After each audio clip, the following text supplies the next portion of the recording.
I think very important. If you look at the background of the community in Britain, it's a young community, it's a community that has left the developing world, a community that had its own institutions and came to a country in difficult circumstances and had no focal point.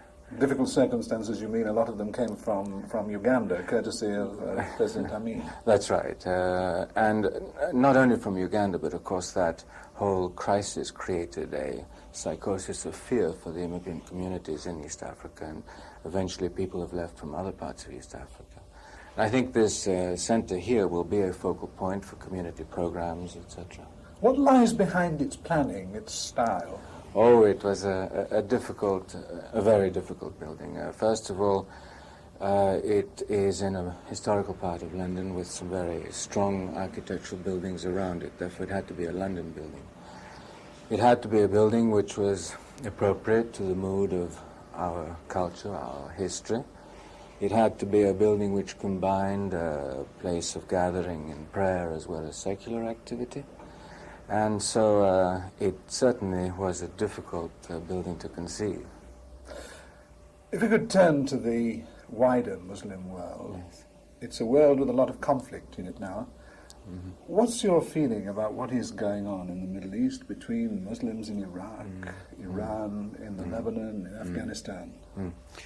I think what has happened is that perhaps more than ever before in the history of the Islamic world, there are forces within it and outside which are acting upon it. Differences in wealth, interpretations of the faith which are not the same, search for a reinterpretation of society's reactions to things like law, to modern economy, to statehood.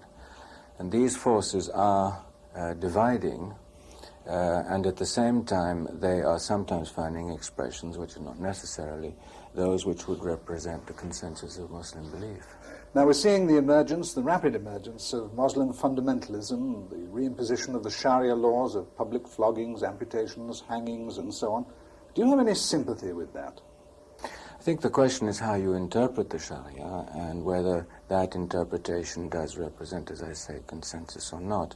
And as you know, many Muslim countries have not gone back to the Sharia. Some are applying the Sharia, but not literalistically, and some are applying it literalistically. And I think one has to view this within the overall search of the Islamic world to find answers to modern life. When we see extremists driving cars full of explosives into Israeli convoys or into the American embassy in Beirut, what are we seeing? Are we seeing an expression in its extreme form of the Muslim faith, or are we seeing a political act? No, I think you're seeing a political act of people who may come from a cultural or religious background. Unfortunately, in Britain, you well know that this is in no way restricted to the Islamic world. It's part of, unfortunately, Western Europe also at the present time. And historically, there have been movements which have sought legitimacy by attaching to themselves the name of a culture or the name of a faith. But to me, they are political movements. What gives you most satisfaction yourself? Programs in the developing world which have an impact and which help people to live together and improve their quality of life. After all, it represents over 80% of the world's population. And I think that is the thing that I am happiest to see. Obviously, the development of my own community within that context.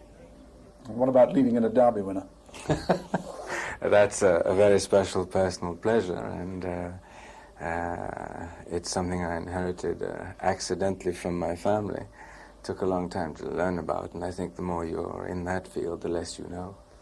But do you think there's any resentment amongst your followers in the Ismaili community that their leader should be concerning himself with racehorses and racehorse breeding and so on?